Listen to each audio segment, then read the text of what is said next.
En Radio Proverso, La Estantería, llegamos al corazón de la literatura. Dirige y presenta Tomás Sánchez Rubio.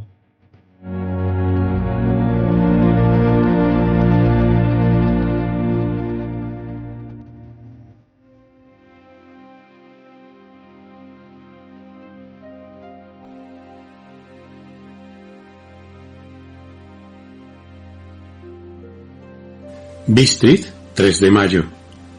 Salí de Múnich a las 8:35 de la noche del 1 de mayo. Llegué a Viena a la mañana siguiente temprano. Debí haber llegado a las 6:46. El tren llevaba 1 hora de retraso. Budapest parece un lugar maravilloso, a juzgar por lo poco que pude ver de ella desde el tren, así como por la pequeña caminata que di por sus calles. Temí alejarme demasiado de la estación, ya que, como habíamos llegado tarde, saldríamos lo más cerca posible de la hora fijada. La impresión que tuve fue que estábamos saliendo del oeste y entrando al este. Por el más occidental de los espléndidos puentes sobre el Danubio, que aquí es de gran anchura y profundidad, llegamos a los lugares en otro tiempo sujetos al dominio de los turcos. Salimos con bastante buen tiempo, y era noche cerrada cuando llegamos a Klausenberg, donde pasé la noche en el Hotel Royal. En la comida, o mejor dicho en la cena, comí pollo preparado con pimentón rojo, que estaba muy sabroso, pero que me dio mucha sed. Recordar conseguir la receta para Mina. Le pregunté al camarero y me dijo que se llamaba paprika Händel, y que como era un plato nacional, me sería muy fácil obtenerlo en cualquier lugar de los Cárpatos. Descubrí que mis escasos conocimientos de alemán me servían allí de mucho. De hecho, no sé cómo me las habría arreglado sin ellos. Efectivamente, como muchos de vosotros, amigas y amigos, habréis adivinado, el texto que he leído anteriormente, bastante prosaico, incluso anodino, propio de la crónica de un viajero corriente, pertenece a la obra Drácula, novela gótica escrita al modo epistolar, publicada en 1897 por Bram Stoker. Concretamente se trata del comienzo del relato, que abre con este pasaje del diario de Jonathan Harker. Y es que la obra comienza cuando este joven abogado y agente inmobiliario londinense, comprometido con la hermosa Mina Murray, se encuentra en la ciudad de Bistritz como parte de un viaje de negocios, que continuará a través del desfiladero del Borgo hasta el remoto castillo del conde Drácula, en una de las regiones más lejanas de la Rumanía de la época, los montes Cárpatos de Transilvania. Su cliente, el conde, desea mudarse a Londres. Harker descubre en Carfax, cerca de Parfleet, Essex, una vivienda que, según cree, se adapta perfectamente a los requisitos del cliente y viaja en Transilvania en tren para consultar el asunto personalmente con él. Buenas tardes, amigas y amigos. Soy Tomás Sánchez Rubio. Es miércoles y estamos en un nuevo programa de La Estantería en Radio Proverso, la radio que es cultura. Concretamente el número 36. Espero sinceramente que el espacio de hoy sea de vuestro agrado. El caso es que el pasado 8 de noviembre se cumplieron exactamente 175 años del nacimiento en Conflar, localidad al norte de Dublín, de Bram Stoker, escritor irlandés, autor entre otras de la célebre obra Drácula, publicada, como hemos dicho, en 1897. Habiendo visto la luz el escritor por vez primera el 8 de noviembre de 1847, falleció el 20 de abril de 1912 en Londres. Su esposa, Florence Bacon, fallecida en 1937, fue la administradora de su legado literario y dio a conocer obras como la que sería el germen de Drácula, el relato corto El invitado de Drácula. Genial autor de pequeñas historias, os recomiendo particularmente La casa del juez. La atmósfera creada en esas pocas páginas hace que se la considere una de las mejores creaciones del terror de todos los tiempos. Los primeros relatos de terror de Stoker, como La copa de cristal y La cadena del destino, fueron publicados por la London Society en la revista Shamrock. Fue crítico de teatro para el Dublin Evening Mail, cuyo copropietario era nada más y nada menos que Sheridan Le Fanu, uno de los escritores más importantes de su época por cuentos como el de Carmilla, influyendo bastante en Stoker a la hora de describir a su inmortal conde vampiro. Mientras trabajaba para el actor Henry Irving, Stoker ejerció de crítico literario para el Daily Telegraph y escribió varias novelas como The Snakes, en 1890, Drácula, La dama del sudario, 1909, y La guarida del gusano blanco, en 1911. En su sección con nombre de mujer, donde regularmente nos habla de la vida y obras de notables autoras y creadoras literarias, nuestra querida compañera, la joven escritora Humayma Aulat, nacida en Chetuán pero afincada en Cabra, Córdoba, nos trae esta semana a Annie Ernaux. Nacida en Lillebonne, Francia, el 1 de septiembre de 1940, Annie Ernaux es la ganadora precisamente del Premio Nobel de Literatura de 1922, galardón otorgado, según el jurado, por el coraje y la agudeza cínica con la que descubre las raíces, los extrañamientos y las trabas colectivas de la memoria personal. Espero sencillamente que disfrutéis de este espacio como yo lo hago cada vez que Humayma nos habla de literatura. Hola, buenas, ¿qué tal? Soy Humayma y estoy muy contenta de volver al programa después de haber estado bastante tiempo sin poder participar en él por diversos temas, adaptación a lugares nuevos y por otros temas no personales que me han impedido poder participar en este programa que tanto sigo, que tanto disfruto y del cual aprendo tantísimas cosas.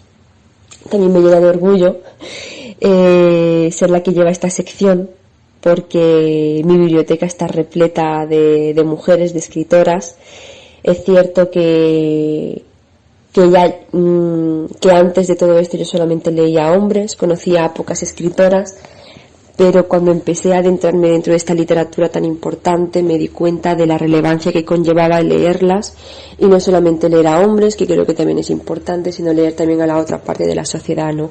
Creo que es importante darle voz a todos los miembros que conforman nuestro mundo y escuchar lo que nos pueden decir, porque solamente así aprenderemos a convivir entre nosotros y entender lo que esconde la mente, el cuerpo y el corazón de cada persona. Y hoy estoy muy contenta, no solo porque haya vuelto y esté nuevamente en esta sección que tanto disfruto, ¿no?, sino porque además traigo a este programa maravilloso, ¿no?, a una escritora que amo. Soy consciente de que siempre que hablo de escritoras digo que las adoro, que las amo, y puede resultar, ¿no?, como bastante redundante, pero es cierto, sobre todo en este caso, ¿no?, que traigo a una mujer, a una escritora que disfruto mucho leyendo, una mujer que da voces a conflictos importantes y necesarios, que da voz a realidades, ¿no?, que viven con nosotras y con nosotros, y realidades que siempre se intentan callar, pero que ella impidió que se hiciera con su escritura. La escritura tiene un poder, tiene una magia, y la escritura muchas veces puede llegar a ser muy política, y la de esta escritora es así. Estoy hablando básicamente, para no enrollarme más, ¿no?, de la última ganadora del Premio Nobel de Literatura, Annie Ernaux. Tampoco me quiero explayar mucho hablando acerca de esta gran escritora, pero creo que se merece un lugar en esta sección. No solo por haber ganado el Premio Nobel de Literatura, que ojo, también, sino por todo lo que esto conlleva. Y no solo porque sea la mujer número 17 en ganar el Nobel, frente a los 100 y pico de hombres, ¿no?, que han sido galardonados desde siempre. Lo que me parece importante mencionar, no solo por la gran diferencia en la cifra, ¿no?, sino porque ahora, muy lentamente y poco a poco, se está intentando también premiar a las mujeres escritoras. En este caso también creo que es importante que ella haya ganado este premio por las historias que sus libros nos cuentan, ¿no? Como he dicho anteriormente, es una escritura muy política, porque ella le da importancia a la realidad de muchas mujeres.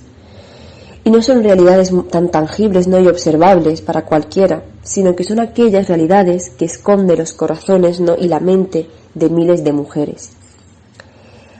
Annie Ernaux, por ejemplo, se preocupó por hablar acerca del aborto, tema tan complicado y problemático ahora mismo como lo fue en su entonces.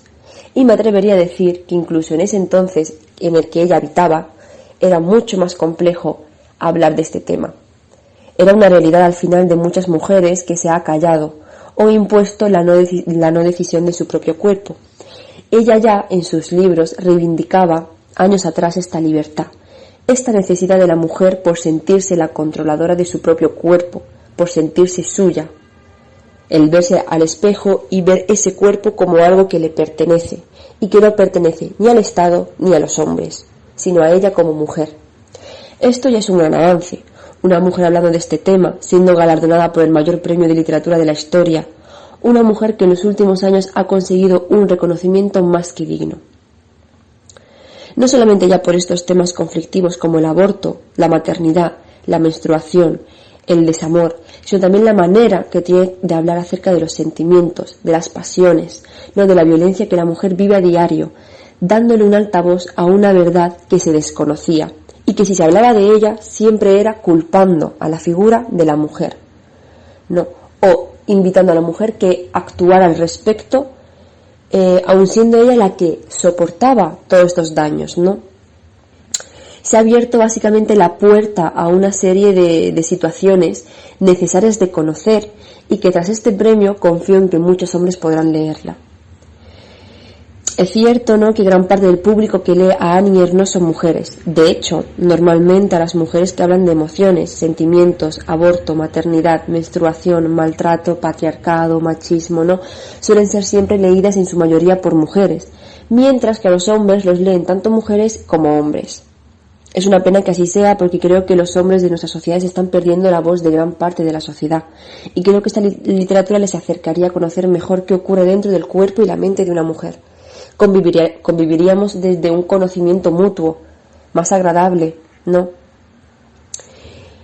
El premio Annie Ernaux ha sido todo un acto reivindicativo, en mi opinión, ¿no?, porque se ha premiado la realidad de las mujeres. Se le ha dado un micrófono a la cotidianidad de la mujer, a sus problemas. Se le ha dado la importancia que se merece, no solo a la escritura de esta mujer, junto a las 16 premiadas en años pasados, sino también a todas las mujeres que conforman nuestro mundo. Y esto creo que está más que merecido. Además, hablando de mí, ¿no?, personalmente, yo me siento muy feliz de que esta gran escritora haya ganado el Nobel de Literatura. Y además deseo con todo mi corazón que esto sirva para ser más leída e incitar a más personas a adentrarse dentro de estas historias autobiográficas, dolorosas, reales y además cargadas de poesía que nos regalan cada una de sus obras. Desde aquí solo puedo dar las gracias a esta mujer por sus libros y por hacernos sentir tan humanas y necesarias en la sociedad. Y también daros las gracias a vosotras y a vosotros por estar escuchando esta sección tan importante y espero, ¿no?, y deseo que os invite de alguna manera a buscar acerca de esta mujer, a leerla y a entender el mundo interior que tiene y cómo este mundo interior le ha abierto las puertas y ha empoderado a tantas mujeres a poder decidir sobre su propio cuerpo, sobre su propia vida y ha otorgado tanta independencia a las mujeres y hacerlas sentir dignas de lo que sienten. No esta forma de hablar que tiene Annie Ernaux acerca de las pasiones, que muchas veces roza lo irracional, pero es que al final nosotros como seres humanos sintientes tenemos una parte irracional que ignoramos, pero que está ahí. Y verla reflejada en un libro y escrito por una mujer te tranquiliza y te hace ver que no eres más que un ser humano que siente y que padece este tipo de conflictos y que es digno sentirse así. Así que muchas gracias por vuestro tiempo y os mando un abrazo enorme.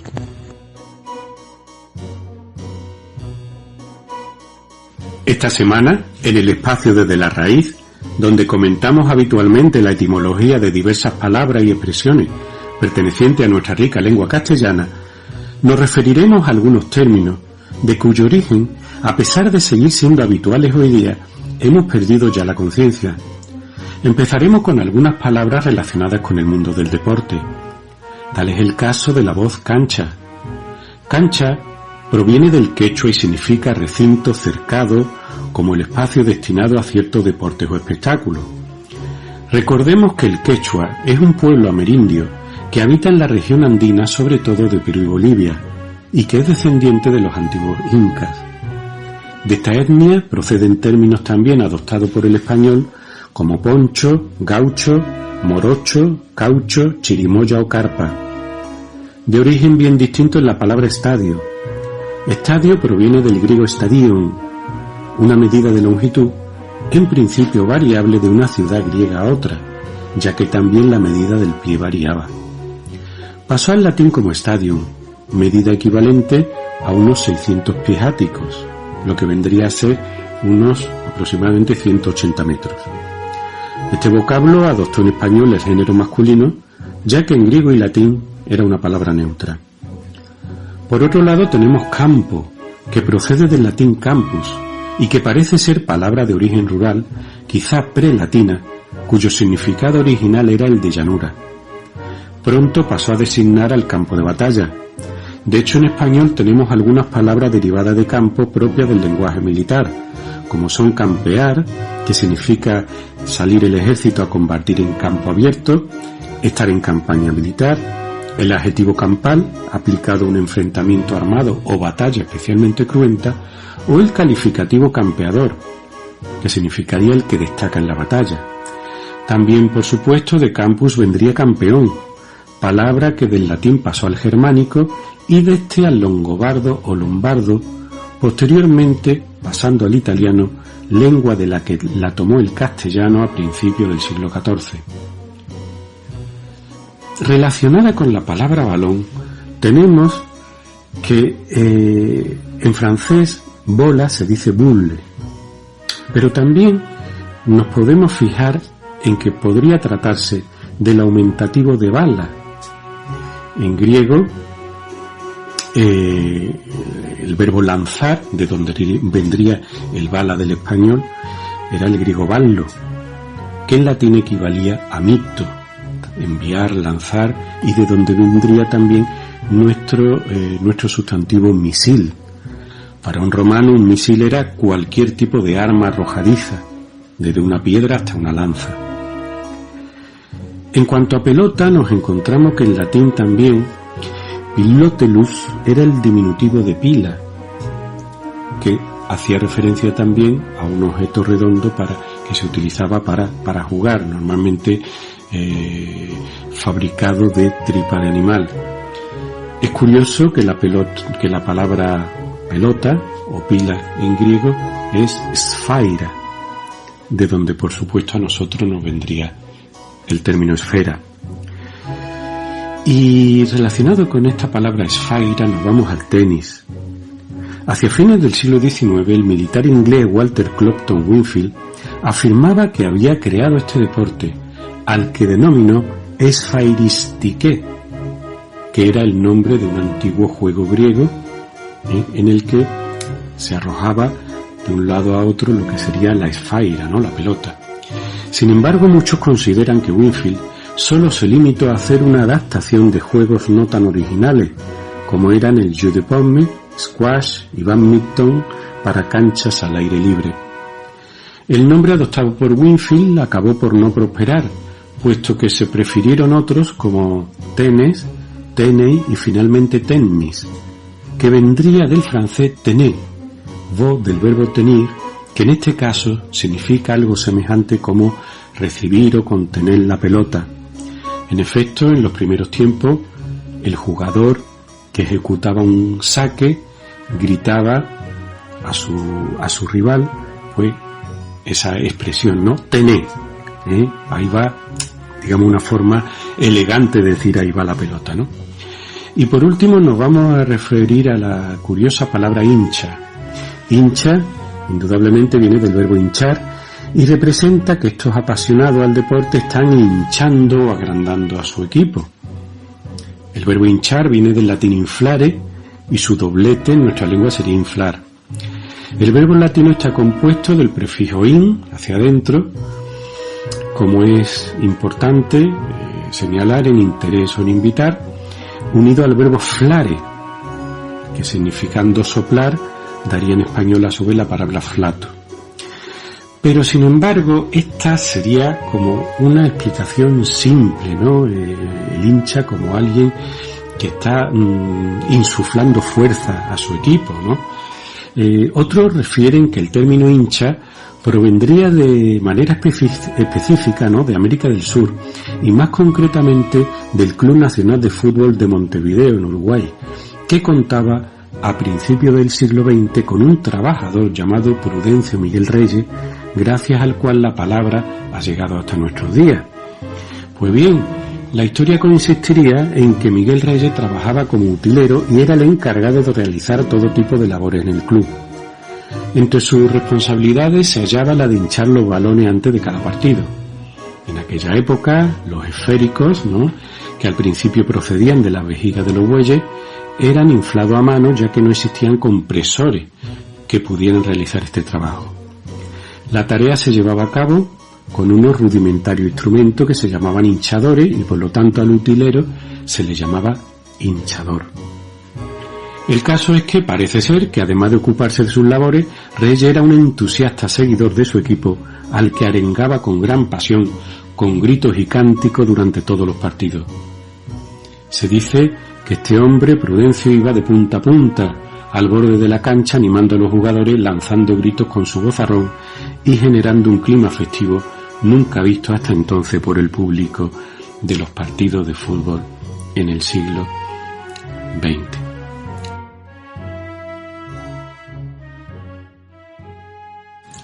En el rincón de las historias, una semana más, nuestro compañero y amigo José Manuel Martínez Arias, relatista de cabecera de La Estantería, vuelve con uno de sus cuentos que, como siempre, no os dejará indiferentes. Su nombre es Mosaico, o la divinidad del ser humano.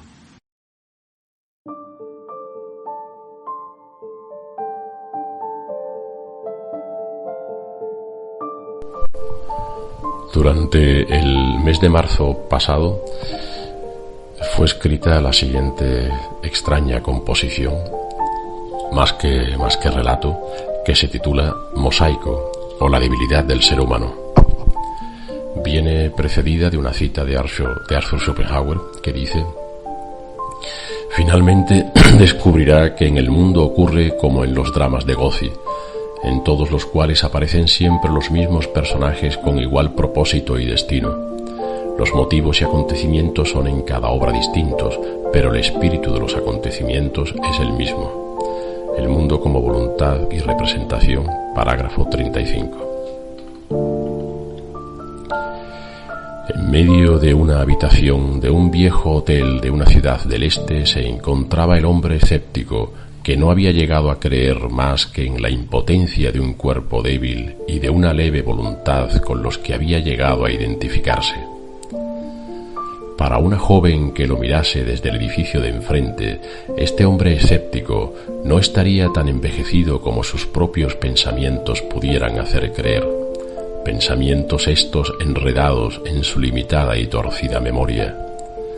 La joven que lo mirase no podría sospechar que todo aquel que estableciese contacto, por muy pasajero y superficial que éste fuese, con el muy perspicaz autor de recuerdos, amamantados por la ubre flácida y grasienta de su cerebro abotagado por una vieja pócima o ponzoña o mezcla de sus amores y de sus frustraciones, miraba, o escrutaba más bien, un pañuelo que, aunque nunca le había pertenecido a él, aún conservaba el aroma de otros tiempos más felices, desgraciadamente también más fugaces e inevitablemente más presentes de lo que cualquiera hubiera sospechado nunca que pudiera durar nada de lo pasado, nada de lo oído o nada de lo muerto. De otros momentos menos desesperados, menos atormentados, incluso alegres, podría escribir a riesgo de parecer cursi, en medio de aquella y de esta mugre o pátina mate de sudor que cubre y moja las manos, la cara, el sexo, el pecho y la espalda de tanto paseante como hoy bromea, arrastrándose por las sucias calles de esta maloliente ciudad en la que no querría vivir ni el más carroñero de los buitres, ni la más pestilente de las hienas, ni el más traidor de los mortales. La joven tímida del edificio de enfrente, risueña hasta el aburrimiento, que inocentemente protege su cuello con otro pañuelo, pero que es el mismo que el que manosea el hombre de antes, y que vive sus noches como si tuviera un futuro prometedor, como si tuviera un futuro a secas, fuese este como fuese, como si tuviera algo, lo que fuese, aunque no fuera ni un triste mañana, ni un inútil amanecer carmesí en una alborada de cuento de hadas, creado para adormecer las desdichas de sus fracasadas ilusiones, de una mentirosa educación paternal basada en la ingesta desproporcionada de adormidera y de proyectos prestados, vividos por otros soñadores menos tímidos e inocentes, más propios de buitres, de hienas o de ángeles traidores, y que se nutrieran de sangre negra, podrida y negra, como es la bilis y el humor de un hombre escéptico, y de torcidos pensamientos que bien lloran las menos veces, bien hacen llorar casi a cada instante con el vivido. Esa joven tímida del edificio de enfrente, repito, permanece ignorada por el hombre escéptico, mientras un joven parece pasear por la calzada que discurre entre los dos edificios de esta desolada y silenciosa ciudad del este. Este joven paseante, caminante reflexivo que habla consigo mismo y que se confiesa ante sí, ante el altar de sus propias meditaciones, mientras pisa las hojas secas y quebradizas de este otoño triste en que la tarde disuelve su nostalgia liberando en ella el peso del aroma de su joven amada, lejana, ausente, y de su leve cuerpo y débil voluntad, que tal vez gozara entre los brazos canijos de alguna hiena, hecha de ignorancia, de brutalidad y de una mirada regada por la desgracia y la imbecilidad, como si fuera el sudor grasiento de una bestia en celo que careciera de algún remordimiento por su impudicia exhibida sin recelo, sin recato, sin vergüenza, en este maloliente barrio que localiza fácilmente y sin proponérselo cualquier viajera tímida o inocente, en el este de todos los rincones mugrientos de todas las ciudades, de todos los territorios de este planeta, que gira inconsciente al margen de los ángeles y de los demonios que lo pueblan. El joven se distrae creyendo oír a través de una ventana a una mujer que parece llorar de forma desesperada. Parece una mujer anciana la que llora en esta mugrienta cocina y con un trapo entre sus manos, o quizás sea un pañuelo, la ausencia de su marido muerto, porque no logra entender la existencia de sus inútiles pechos, por tener quizá su cerebro abotagado por el dolor, por la impotencia y por la incomprensión, porque no logra entender tampoco por qué se abraza con brutalidad al rugoso trapo o pañuelo que le sirviera de gasa con la que enjugar su llanto y que conservara aún el aroma de su compañero ausente, mezclado ahora con el olor y el sabor de sus propias lágrimas, que como ponzoña envenenada van lentamente borrando las huellas de aquel aroma primitivo y original, dejando en su lugar una grasa mugrienta, negra, podrida y negra de seca bilis nauseabunda, que cuanto más se aleja del origen, más repugna, más humilla, más intoxica, más enferma, más destroza y más mata. Nunca un hogar estuvo más lejos de su cocina. El joven, enloquecido por el dolor de la mujer vieja, se lamenta y grita en mitad de la calle, en mitad de una ciudad aburrida y nostálgica, proclamando desgarradoramente haber hecho el amor 1000 veces a una misma mujer de otro, a quien nunca creía antes había amado, ni querido, ni deseado. Amor inútil, amor humillado, amor enfermo, amor mortal, ponzoñoso y envenenado, que los dioses no habrían podido tolerar o proteger o permitir, sino a cambio de su alma carroñera de buitre, de afilado y corvo pico, de agudas garras, de enormes alas y de cuello convenientemente cubierto con un plumaje grasiento y manchado de sangre seca. El hombre escéptico en medio de la habitación del sucio hotel no desea esconder sus hombros caídos, ni enjugar su mirada amamantada con manidos recuerdos de otros amores más bellos y más buenos, que ya no podían ser recordados fielmente por la alteración inevitable de una memoria abotagada e intoxicada por el alcohol, por el dolor, por la incomprensión y por la desdicha de haberse dejado arrastrar tímida e inocentemente por la impotencia de todo joven educado entre las manos torpes de una madre incapaz de enseñarle a su hijo más que lo que consideraba sublime, o bello, o bueno, o verdadero. La guerra, el llanto, la impotencia y la ambición son partes de las innumerables teselas o palabras que forman la memoria del hombre. del hombre escéptico, de la mujer joven tímida, del hombre joven, de la anciana desesperada, del joven enloquecido, de la joven desesperada, del hombre tímido, de la vieja enloquecida, de la mujer joven, del joven escéptico, de la anciana tímida, del joven enloquecido, de la mujer escéptica e ingenua, del joven desesperado, que son todos el mismo individuo que se muestra con diversos rostros, intentando recuperar desesperadamente su memoria, hecha de retazos y de olvidos, sorprendido siempre de su impotencia mortal, no pudiendo dejar de admirarse, ni dejar de huir de una realidad que lo envuelve todo, como a todo ser viviente, que lenta, inevitable e inocentemente se aleja de su origen. Recordaréis todos vosotros, amigas y amigos de la estantería, que en la pasada edición nos hizo compañía la escritora de Ondarroa Leire Bilbao, con quien entré en contacto a principios de septiembre, gracias al interés del jovencísimo lector y amigo del programa, Alonso Ibáñez, un rendido admirador suyo de aquí, de Sevilla. Hoy, familiares de Alonso, concretamente sus primos Juan y Mateo, así como la propia madre de Alonso, Ana, a quienes él ya ha contagiado el placer por la obra de Leire, han querido leernos algunos pasajes, cuentos y poemas de la obra de la varias veces premiada autora vizcaína. Disfrutadlo, no os digo más. Hola, soy Mateo Campos y hoy mi hermano pequeño Juan os va a leer a todos y a todas Pico Chico, de Leire Bilbao. Adelante, Juan. Aburrera, Juan.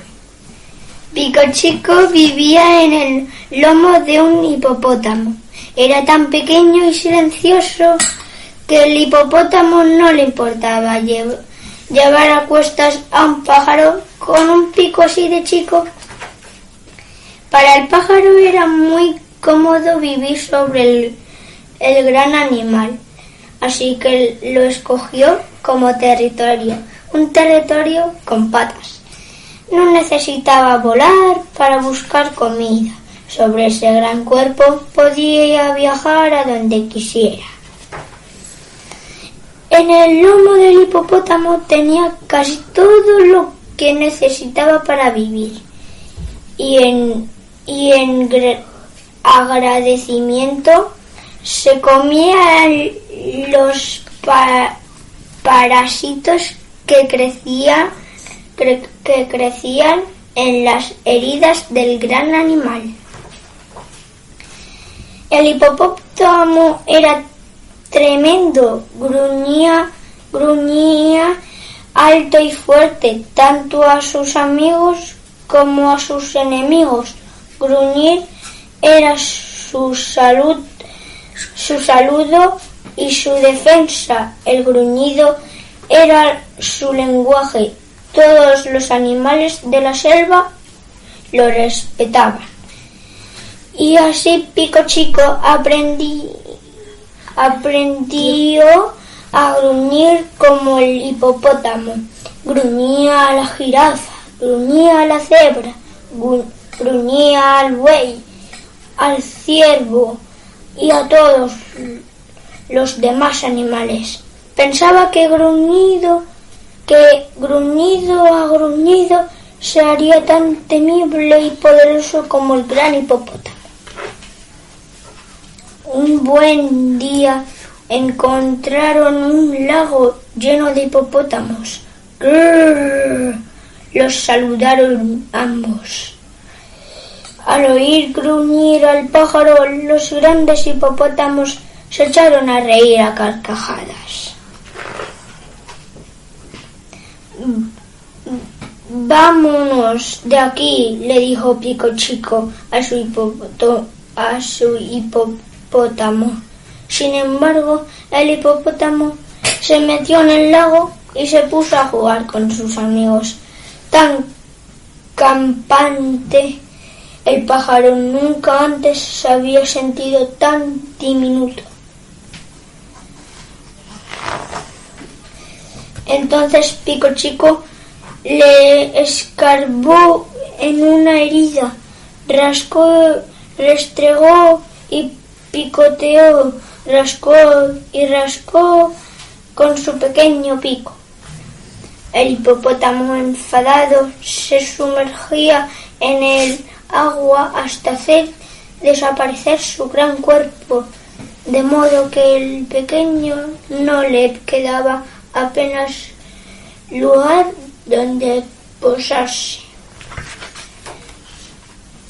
Pico Chico se sentía pico triste, pico torcido y pico mudo. Un atardecer apareció una manada de pájaros. Pico Chico no estaba acostumbrado a las visitas, pero los saludó contento. Al oír el gruñido, los recién llegados huyeron asustados. De nuevo, Pico Chico se sintió pico solo, pico roto y pico rojo. Los días pasaban lentos como los pasos del hipopótamo.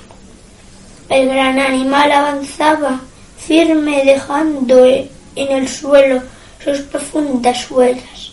En cambio, de la boca del Pico Chico no salían ni gruñidos ni trinos. Pasando un tiempo, le pareció oír a lejos un gorjeo que le resultaba familiar. ¡Pío, pío, pío! ¡Qué hermoso canto! Pensó, ojalá pudiera escucharlo mejor. Miró al hipopótamo y luego se miró a sí mismo y, sin pensarlo dos veces, con una fuerza que hasta entonces no sabía que tenía, sacudido sus alas y voló por el aire en busca de aquel canto hermoso y lejano. Cruzó ríos, bosques, desiertos y mares, persiguiendo aquella voz, y en el camino oyó a las ranas cuac, a las serpientes silbar, a las abejas zumbar. Incluso cuando afinó el oído, le llegó el llanto de los cocodrilos.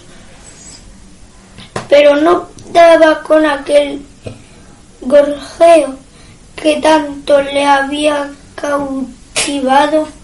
Poco a poco empezaba a oír cada vez más alto aquel precioso canto. ¡Pío, pío, pío!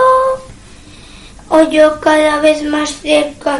Entonces se dio cuenta de que aquel canto procedía de su propio pico y de que estaba piando en la lengua ancestral de los pájaros.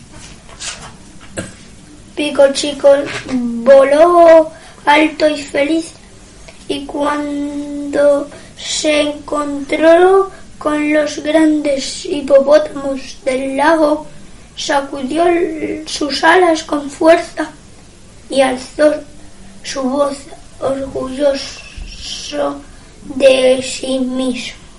¡Pío, pío! Y hasta ahí el cuento, Pico Chico. Adiós a todo el mundo. Hola, soy Ana Martínez y conocí a Leire Bilbao a través de los poemarios de Bicho Poemas y Bestia Poemas, que he leído junto con mi hijo. Me gustaron tanto sus poemas que busqué más libros de ella. Y aunque sus libros son fundamentalmente poemas y cuentos para público infantil y juvenil, pero también tiene algunos poemarios para adultos. Y así fue como descubrí el poemario Entre Escamas, que eso está hecho en una edición en euskera-castellano, bilingüe, que me ha cautivado su lectura, y del que os voy a leer el poema que a mí más me ha llegado. A veces la familia es este frío, o una zapatilla olvidada en la calle, que sorprendentemente encaja en tus pies, tras haber caminado descalza durante largo tiempo. La familia es para andarla, hecha de tu mismo cuero, cedida, sucia de lodo, aquella que te enseñó a caminar, la misma que te amarra a tierra. Esa zapatilla que yace junto a la acera es tu familia, arrojada por la ventana en un golpe de cólera, aquella que irremediablemente te hace bajar a la calle, para recogerla suavemente y calzarla de nuevo. Eskerrik asko zure, poemengatik, Leire. Muchas gracias por tus poemas, Leire. No es la primera vez que la invitada de esta tarde nos acompaña en la estantería. Estuvo hace poco más de un año hablándonos de ella, de sus vivencias y de su carrera literaria. Se trata, por supuesto, de Reyes García Doncel, escritora de amplia y fructífera trayectoria. Hoy hemos querido que volviera con todos nosotros, amigas y amigos, para que nos hablase sobre todo de su última y exitosa novela, En el río trenzado, publicada por la sevillana Extravertida Editorial en este mismo año de 2022. Recordemos que Reyes García Doncel nació en Sevilla, donde se licenció en farmacia. Ha sido catedrática de Biología y Geología en enseñanza secundaria y autora de numerosos libros de texto de dicha asignatura para diferentes niveles y editoriales. Ha publicado con anterioridad las novelas Sin noticia de Acuario en 2011, No soporto tu luz de 2015, Ulises con alma ajena en 2018. Es coautora de las compilaciones de relatos y libros de poemas Así os ponemos los cuernos las mujeres, 11 autoras y un intruso de 2009, Hidra Verde, relato farmacéutico de 2015, La guerra nuestra en 2016, La inopia de las letras en 2018 y Árbol de Alejandra en 2019. En 2020, Ediciones Genuidas publicó su primer y exitoso poemario, Eva mitocondrial. Bienvenida, Reyes, muchas gracias por acompañarnos de nuevo esta tarde en la estantería. Hola, un saludo a todos los oyentes del programa La Estantería.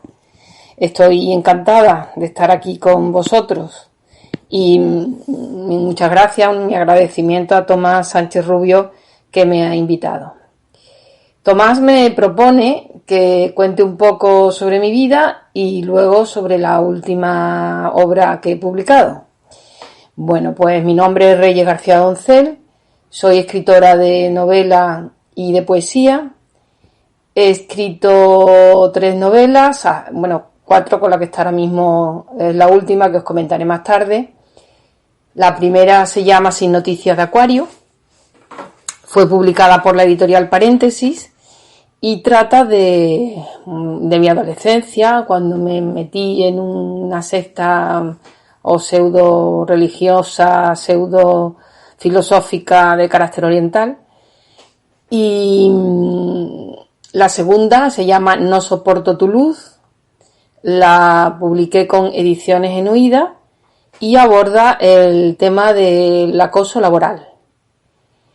La tercera es Ulises con alma ajena, con la editorial Triskel, que trata sobre los jóvenes universitarios, y no universitarios, pero todos con sus trabajos, sus carreras hechas y sus másteres y sus diplomas, que tienen que emigrar de España en la crisis, la última crisis económica, y pues dedicarse a trabajos que no quieren los alemanes o los ingleses. Después publiqué un poemario que se llama Eva mitocondrial, que trata de la mujer y todo lo femenino, todo lo que rodea al mundo de la mujer y a los arquetipos también que son femeninos. Esa la publiqué con Ediciones Genuidas en el 2020. Y ahora, en el 2022, he publicado mi 4ª novela, que se llama En el río Trenzado, con la editorial Extravertida, y que es la que me gustaría comentaros un poquito hoy.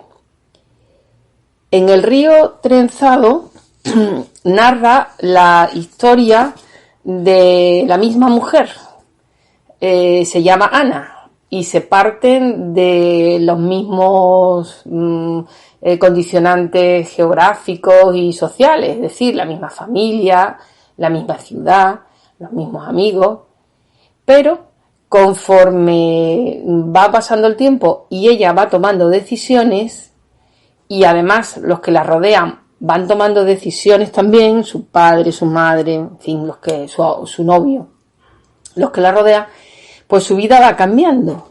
Entonces, dependiendo de esas decisiones, van resultando vidas diferentes. De forma que al final podemos decir que son mujeres completamente distintas. De hecho, podría considerarse que son 4 novelas en una. Porque, repito, son los mismos personajes, las mismas condiciones, la misma casa, todo es igual, pero no va siendo igual conforme va pasando el tiempo y conforme ella va madurando y tomando decisiones, sobre todo. ¿Por qué me hice esta novela? Bueno, pues porque la posibilidad de que existan universos paralelos siempre me ha fascinado. Esos otros mundos alternativos y otros planos de realidad posibles. Todo tendría infinidad de variantes que se verían abarcadas en un cosmos de realidades, lo que se denomina el multiverso. Entonces, ¿hay universos paralelos con otras vidas? ¿Hay trasvase de un universo a otro? Esa hipótesis fantástica pues siempre me ha fascinado y abre la mente a infinidad de posibilidades, donde la limitación de la mirada, que ese es otro tema del ser humano, pues que está estancada en la linealidad del tiempo, es lo único que lo frenaría. Pero claro, es que a nivel psicológico también es muy interesante, porque hay una pregunta, la pregunta ¿y si? Esa duda que nos persigue cuando hemos tomado alguna decisión y que normalmente nos viene a machacar en el futuro si esa decisión no resultó acertada, ¿verdad? Pues esa pregunta inútil y a menudo negativa, como he comentado, forma parte de nuestros condicionantes mentales. Es decir, esos son los universos paralelos que todos nos fabricamos. ¿Y si yo hubiera tenido, hubiera vivido, hubiera cogido ese trabajo, hubiera cambiado de ciudad? ¿Y si yo hubiera? Esa pregunta quería investigarla. Bueno, pues cuando empecé a pensar en la novela, la estructura me vino a la cabeza, una estructura donde la primera decisión de Ana, porque la protagonista se llama Ana, se divide en 2 vidas, luego hay una segunda decisión que se divide en 4 vidas, luego hay otra decisión que se divide en 8 vidas. Ese esquema mental, cuando empecé a hacerlo, que incluso empecé escribiendo 8 posibles Anas, luego se han quedado 4. Bueno, pues cuando empecé, resulta que Paul Auster sacó su libro 4, 3, 2, 1, que precisamente es lo mismo, es decir, es la vida de un chaval de Brooklyn, donde va también teniendo distintas vidas según las decisiones y distintas cosas que él mete. Claro, aquello a mí me frenó muchísimo porque me dije, bueno, ¿yo cómo voy a competir con Paul Auster? Y dejé esta novela, pero tuve la inmensa suerte de que se cruzó en mi camino el tema de la novela Ulises con alma ajena, porque me vi rodeada de chavales que se iban, de mis hijos, de los amigos de mis hijos, que se iban todos fuera, todo el mundo se iba fuera. Entonces aquello dije, bueno, esto hay que contarlo. Entonces me metí con esa novela y muy bien, no me acordaba de esta hasta que, bueno, la terminé y me puse de nuevo con los universos paralelos. Y entonces decidí que sí, que la escribía, pero desde el punto de vista femenino, ¿verdad? Entonces, las decisiones que toma Ana son decisiones que nos atañen a las mujeres especialmente. Por ejemplo, la más importante, tener un hijo o no tenerlo. O segunda pregunta y segunda decisión, dejar mi carrera en segundo plano para favorecer la carrera profesional de mi novio o marido. Otra decisión, dejo todo para cuidar a mi madre o cuidar a mi hermano que están enfermos. Es decir, todas aquellas cuestiones que nos vienen asociadas, ¿no?, por ser un poco nuestro género, son los llamados mandatos de género que tenemos impuestos desde hace mucho. Entonces me decidí y bueno, pues la verdad es que estoy muy contenta. Como os decía, esas decisiones son sobre todo decisiones son decisiones humanas, pero son sobre todo decisiones desde el punto de vista femenino, porque los condicionantes son los condicionantes de todos. Es decir, todos nacemos en un determinado ambiente socioeconómico, geográfico, histórico, que nos va a determinar muchísimo. Todos tenemos una genética también que nos va a condicionar. Y luego está el posible azar, que también aparece en la novela. También, es decir, todo eso lo intento unir y lo intento plasmar en esas 4 vidas de Ana.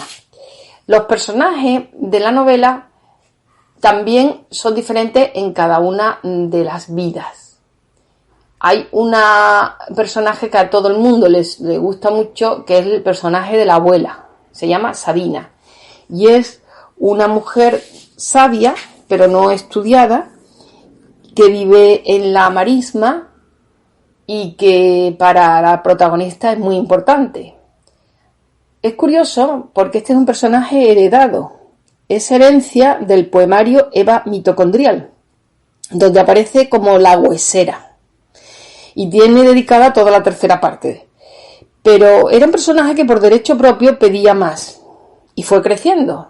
De forma que cuando me planteé la familia de Ana, que tenía una abuela, pues rápidamente se me vino a la mente el personaje de la huesera, que ahora se llama Sabina. Pero es el mismo arquetipo. La mujer sabia que vive en armonía con la naturaleza, que sabe interpretar los ciclos de las mareas, el vuelo de las aves, que conoce las propiedades de las plantas, porque bueno, es un poco chamana, es un poco bruja, y para Ana va a ser muy importante su presencia. Su padre es un profesor de física cuántica, no podía ser de otra asignatura, y también tiene una serie de decisiones frustradas del pasado, que se le van a ir viendo a lo largo de la lectura de la novela. María es la madre, también tuvieron padre y madre, tuvieron una juventud dolorosa, que en fin, en la España de la posguerra pasaron cosas, y también está un poco amargada, ya si lo leéis pues ya sabréis por qué. Y luego no me resisto a hablar del gato, Fotón, porque es un gato que también tiene dobles vidas. A veces tiene la cola recta y a veces tiene la cola partida. Y además, que esto es una cosa que me interesa mucho, se pasea de un universo paralelo a otro. Porque en determinados momentos, cuando la realidad se hace más blanda, podríamos decir que ella, por ejemplo, está pues con fiebre, o está con borracha y está en un estado de la mente la tiene como se está cuando hay alcohol. Pues en esos momentos ella es capaz de pasar al otro universo. Y entonces se ve a sí misma teniendo esa vida que no tuvo, teniendo ese hijo que no tuvo, o sin tenerlo, o casada y en una casa diferente, en fin, se ve en ese otro universo paralelo que en su día ella dejó atrás por una decisión que tomó. Eso aparece en el libro en letra cursiva, para que se note que es esos momentos. Y bueno, me gustaría también contaros que los espacios. La novela se desarrolla en una ciudad imaginaria, que se llama Gápalis, que son las 2 ciudades de mi vida, que Cádiz, Gades, y Sevilla, Hispalis. Entonces la he unido en una sola y tenemos Gápalis. Tiene un parque, que podría ser el de María Luisa perfectamente, pero tiene mar. Tiene una iglesia gótica, que podría ser la Catedral de Sevilla, pero tiene un casco antiguo lleno de azoteas blancas con torres vigías, etcétera, que es el casco de Cádiz. Y en este territorio hay dos espacios mágicos. Uno es la marisma, donde vive Sabina y donde Ana va muchas veces a preguntar y a intentar resolver sus dudas. Y otro es el estudio de pintor del padre, porque el padre tiene una vocación frustrada que es la de ser pintor. Y ahí también pasan cosas mágicas. ¿Y por qué se llama En el río trenzado? Bueno, pues porque me costó muchísimo trabajo el título, os tengo que decir.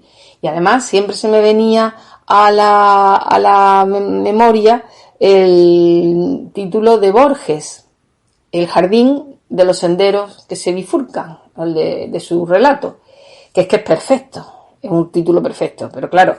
Y entonces le di muchas vueltas hasta que pensé en el río, pensé en la marisma y me acordé que al final, cuando los caños llegan al mar y se forma esa inmensidad que son las zonas aluviales, pues se produce un montón de pequeños ríos que se van uno cruzando con otro y con otro y con otro, que podría representar perfectamente como símbolo de las decisiones en la vida. Además, la abuela en muchos momentos a ella le hace trenzas y ya veréis por qué si os leéis la novela. Entonces, bueno, que encajaba muy bien y me acordé de cómo se llamaba al río al final en la marisma y dije, bueno, pues estamos en el río trenzado. La novela la he presentado aquí en Sevilla, fue mucha gente. La he presentado en Cádiz, en Córdoba y la semana que viene voy a Madrid. Y bueno, pues la han leído también bastante gente y los lectores que me dicen, en general gusta mucho y en general se sienten muy identificados. Porque bueno, yo creo que el tema easy, esa pregunta, pues como decía antes, es una pregunta que nos recorre la memoria, la mente muchas veces a los humanos, porque bueno, se supone que tenemos una sola vida y que en esta vida tenemos que decidirlo todo.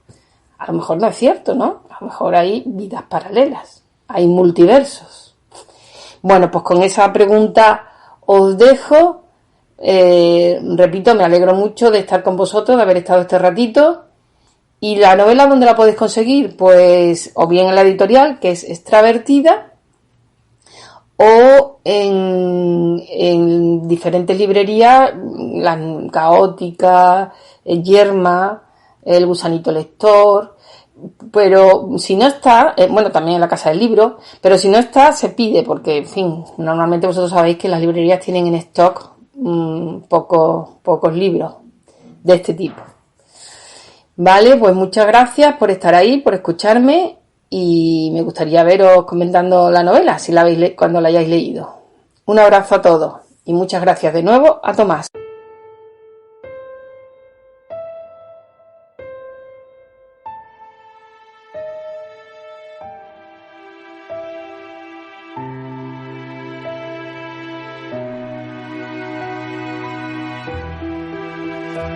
La boca, por lo que pude ver de ella bajo el tupido bigote, era fina y tenía una apariencia más bien cruel, con unos dientes blancos peculiarmente agudos. Estos sobresalían sobre los labios, cuya notable rudeza mostraba una singular vitalidad en un hombre de su edad. En cuanto a lo demás, sus orejas eran pálidas y extremadamente puntiagudas en la parte superior. El mentón era amplio y fuerte y las mejillas firmes aunque delgadas. La tez era de una palidez extraordinaria. Entretanto, había percibido los dorsos de sus manos mientras descansaban sobre su rodilla a la luz del fuego, y me habían parecido bastante blancas y finas, pero viéndolas más de cerca, no pude evitar notar que eran bastante toscas, anchas y con dedos rechonchos.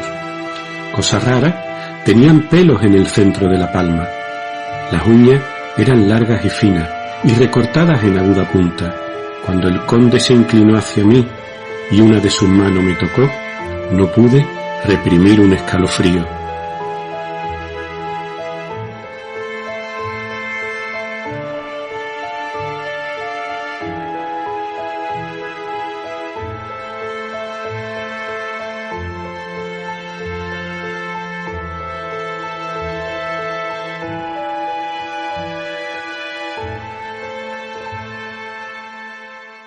Enlazando, como solemos hacer, el final del programa con su comienzo, he querido acercarme al término de la estantería de hoy con la misma obra de nuestro admirado autor Bram Stoker.